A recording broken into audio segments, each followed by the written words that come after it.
Ito na ang matinding sinapit nitong si Roque. Ay pumapalag-palag pa ho.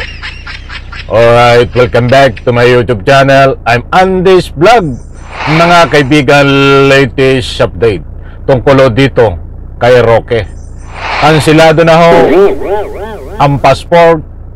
At syempre, ito pa ang mas matindi. May Interpol red notice na siya. At syempre, ito pa rin ang mas matindi pa, ang pagkuha ng Interpol sa kanya at paghuli. Na-corner na ho ito. Sa like ko sa video na ito, kung nagustuhan nyo, sabay-sabay po nating like. Please subscribe my YouTube channel. Mga kaibigan, kahapong balita ho lang ito. At ngayon ko lang po may babahagi sa inyo tungkol dito sa kalagayan nito nga si Roque. Na-corner na mga kaibigan. At naghihintay na ang kulungan sa kanya dito ho sa Republika ng Pilipinas para managot sa kaso niya na qualified human trafficking. Gusto ko munang kunin ang inyong panig. Pabor ho ba kayo na iuwi na sa Pilipinas at ikulong itong si Roque na ngayon ho ay nandiyan sa Netherlands na na-corner na po ng Interpol? Nako, ay matindi ho ito. Hindi ho ito fake news. Mga mahal kong taga-subaybay, ibabagi ko po sa inyo ang batayan. Nako, ay ito ang matinding sinapit nitong si Roqueta. Ang unang ibabagi ko po sa inyo ay itong kumpirmasyon na siya ho ay tinugis ng Interpol at siya ho ay kansilado na ang passport at siyempre mayroon po siyang red notice sa Interpol na magbibigay daan para siya ho ay maiuwi ng Pilipinas at ikulong. At sa bandang gitna ng ating tinatalakay ay babahagi ko po sa inyo ang latest update, ang katayuan ngayon ni Roque. Mga kaibigan, ay mas mabuti ho ay bahagi ko sa inyo kung ano ang tunay na katayuan niya ngayon habang na-corner na siya at tinutugis ng Interpol. Ayan po lahat mga kaibigan, kapit. Huwag po kayong aalis. Ito na po ang katibayan, mga mahal kung taga-subaybay. Shoutout po sa lahat. Kumusta po kayo? Salamat sa inyong suporta. This is all part of the judicial process, Maricel, as we know. Nasa labas ng bansa yung mga tinatawag natin ngayong mga fugitives from justice. Kaya this is part of the natural process to bring them back home and face the charges against them. So yung pagkansila ng kanilang passport ay parte ng kapangyarihan ng Estado at part of the judicial process para masiguradong makauwi sila to face the charges back in the country. Sir, how... Napakaliwanag mga kaibigan, kansilado na ang passport nitong si Roqueta. Ito pa. we plan to bring them home? Nakita nyo naman yung nabasa nyo siguro yung report. Una-una yung ang pagkansila ng passport, kasunod na dyan yung kasabay nito yung red notice na sa Interpol, no? Yung red notice hindi lang yung katulad ng blue notice na magpo-provide lang ng information ng identity, ng whereabouts ng tao. Itong red notice, meron ng kaakibat na request na arrestuin sila preparatory to extradition kung nasa isang bansa sila na meron tayong extradition treaty. Nako po, ayari na mga kaibigan, yan na ang ginaganong ko. May red notice at kaakibat ang pag-aresto dito ho kay Roque na nandiyan po sa Netherlands. Kansilado ang passport, may red notice na may kasamang pag-aresto ng Interpol. Maliwanag ho ayon sa binahagi ko po sa inyo. Ito ang kalagayan ngayon ni Roque, pumapalag pa mga kaibigan habang na-corner na. Ito po, huwag niyo pong kaligtang panoorin. Sandali lang. Ito. Mga taong dinikipit.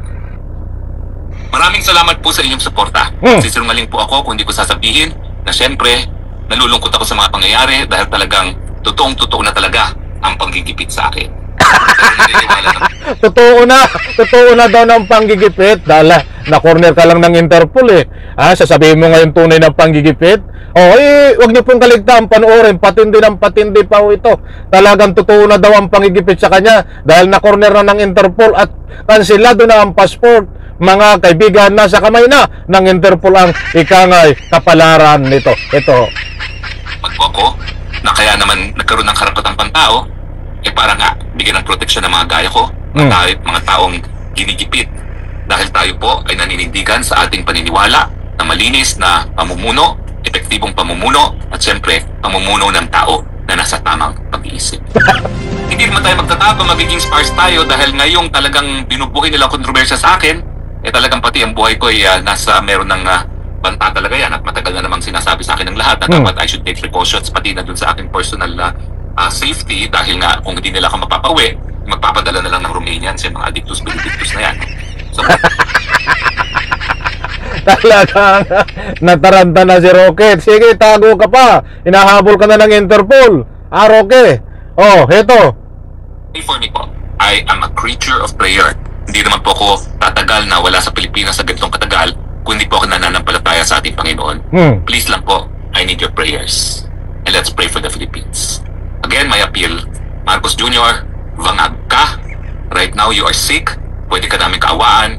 Ibigay mo na ang paging presidente kay Sara Duterte. Otherwise, magagalit ang sambayanan sa iyo at makakatikim ka ng galit ng sambayanan. Salamat po sa inyong patuloy na pagtangkilik.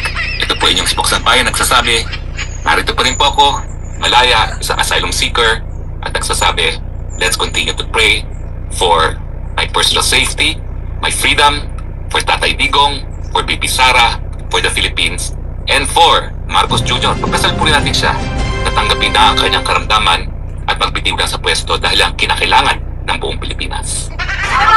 Maraming salamat.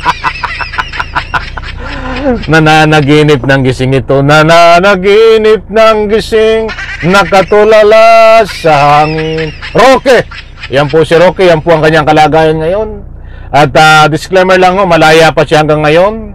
But ito ho ay nasa kamay na ng ICC, I'm sorry, not ICC nasa kamay na ng Interpol ang kanyang kung ano ang mangyayari anytime. Dahil kapag mayroon pong red notice, ay wala akong makakapigil diyan. Dahil yan po ang ikangaya kasunduan ng anumang bansa at bansa.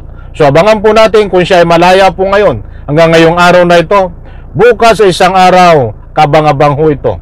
Dahil ito ho, sinasabi ko nga, ang kapalaran ng kalayaan nito ay nasa Interpol na upang maibalik dito ho sa Pilipinas. Unang-una, kansilado ang kanyang passport, may red notice siya sa Interpol at kaakibat ng red notice ay ang pag-aristo sa kanya. Maliwanag po yan, hindi po tayo nagpapakalat ng anumang fake news at nagmamakaawa po siya na kung pwede, ipagdasal daw natin siya para hindi siya mahuli. Sino po ang gustong ipagdasal dito si Roque para hindi po siya mahuli? At sino po ang sumusuporta kay Roque para ating mahal na Pangulong Bongbong Marcos ay patalsikin sa pisto at ipalit si Inday Sara Duterte?